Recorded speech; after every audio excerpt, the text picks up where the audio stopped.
Yang pertama, saya mau buat isiannya dulu. Panaskan sedikit minyak di dalam wajan. Setelah minyaknya panas, masukkan 5 siung bawang merah dan 4 siung bawang putih yang telah dihaluskan. Ini ditumis sampai harum.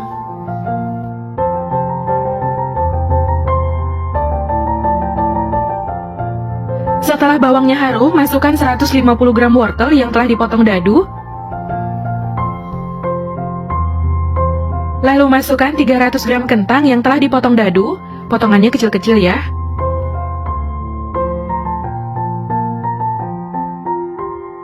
Masukkan setengah sendok teh lada bubuk dan setengah sendok teh kaldu bubuk. Setengah sendok teh garam. Oseng-oseng sebentar. Masukkan 100 ml air putih. Lalu ini lanjut dimasak hingga kentang dan wortelnya empuk. Masak hingga airnya menyusut, gunakan api sedang. Koreksi rasa, ini saya ambil sedikit wortelnya. Rasanya udah pas dan wortelnya udah empuk.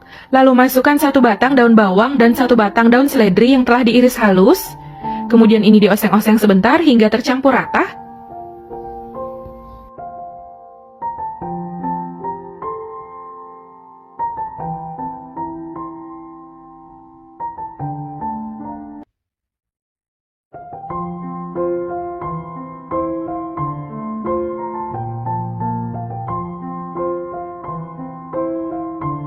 Nah, ini udah tercampur rata, isiannya udah mateng.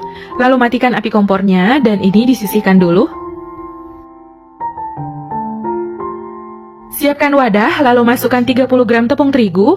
Kalau untuk takaran sendok, ini nggak terlalu tinggi menggunung dan nggak terlalu rata. Tetapi cembung atau munjung seperti ini, setara dengan 30 sendok makan cembung. Lalu masukkan 1 butir telur, ini telurnya dikocok lepas dulu.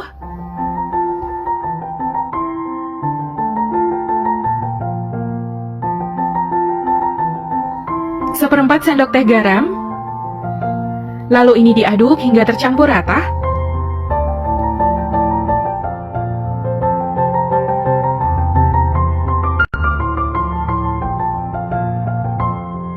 Setelah tercampur rata, masukkan 100 gram margarin atau setara dengan 7 sendok makan cembung.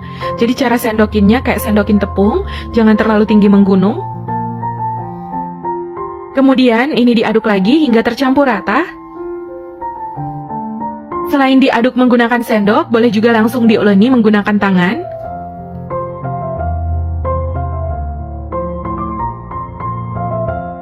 Masukkan 85 ml air putih. Kemudian uleni adonan hingga tercampur rata dan kalis. Jika dirasa adonannya masih terlalu kering, boleh tambahkan 1-2 sendok makan minyak goreng.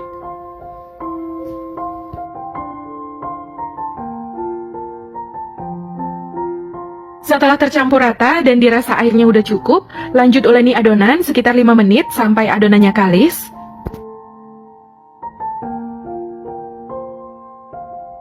Setelah 5 menit diuleni, adonannya udah lembut dan kalis, lalu bulatkan adonan. Kemudian bagi adonan menjadi beberapa bagian kecil, ini saya timbang sekitar 30 gram setiap bagiannya. Jadi untuk besarnya sesuai selera, kalau mau lebih kecil boleh pakai 25 gram atau 40 gram kalau mau lebih besar. Nah, ini adonannya udah selesai saya bagi, dapatnya 17 bagian. Kemudian bulatkan adonan.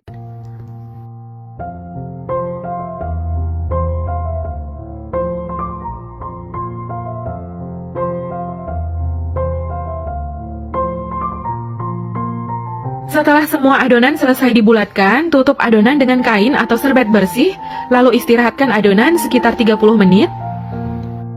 Setelah diistirahatkan 30 menit, buka tutup adonannya. Ini siap untuk diberi isian. Ini adonannya saya pinggirkan dulu. Ambil 1 adonan. Untuk adonan yang menunggu, tutup dengan kain atau serbet bersih supaya adonannya tetap lembab. Di sini saya udah siapkan plastik bening, lalu letakkan adonan di bagian tengah plastik. Kemudian pipihkan adonan. Ini saya pipihkan menggunakan piring. Boleh juga digilas dengan rolling pin.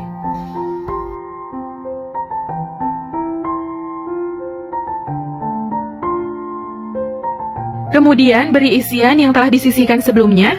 Ini diletakkan di bagian tengah. Untuk banyaknya sesuai selera. Lalu satukan kedua sisinya sambil ditekan-tekan sampai isiannya tertutup. Jadi pinggirannya agak ditekan-tekan supaya lebih menyatu.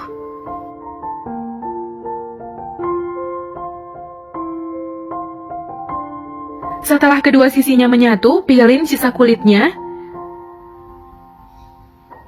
Jadi ini dijepit, lalu jari telunjuk melipat ke arah dalam. Kalau kata dapur Ibu Firafi, cubit, lipat, cubit, lipat. Kalau kata saya ini agak dijepit, lalu bagian jari telunjuk menyorong ke arah dalam. Kalau belum terlalu rapi, ini dimaklumkan karena memang saya masih amatiran. Kalau dapur Ibu Firafi dia udah ahli ya, dulu dia sekolahnya di Tata Boga. Nah, sisa bagian pinggirannya dilipat ke bagian dalam, seperti ini. Lakukan hingga selesai, semuanya diberi isian.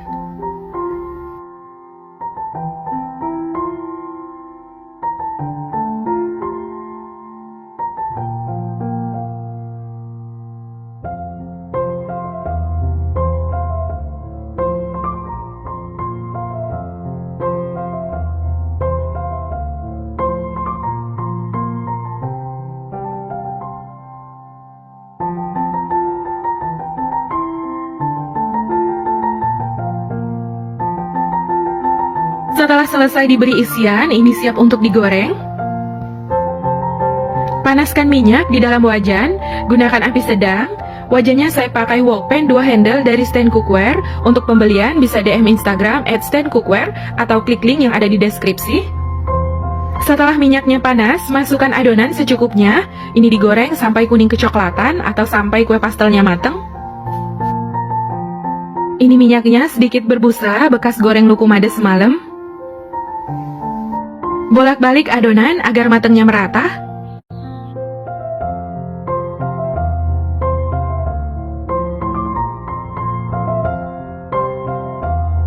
Setelah warnanya kuning kecoklatan, ini kue pastelnya udah matang. Kemudian angkat dan keluarkan dari minyak, lalu tiriskan agar minyaknya turun. Kemudian goreng lagi sisa adonan sampai semuanya selesai digoreng.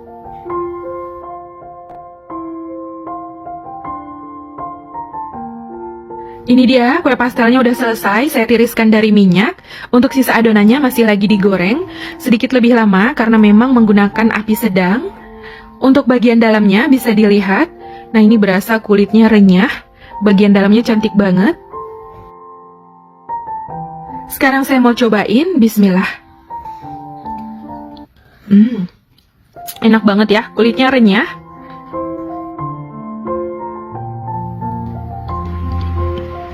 Mantep, isiannya ini gurih dan kulitnya renyah, perpaduannya enak banget, walau tanpa pakai ayam, ini enak banget ya, mantep. Dicocol saus atau kasih cabai rawit, ini makin mantep ya. Jadi kulitnya itu renyah,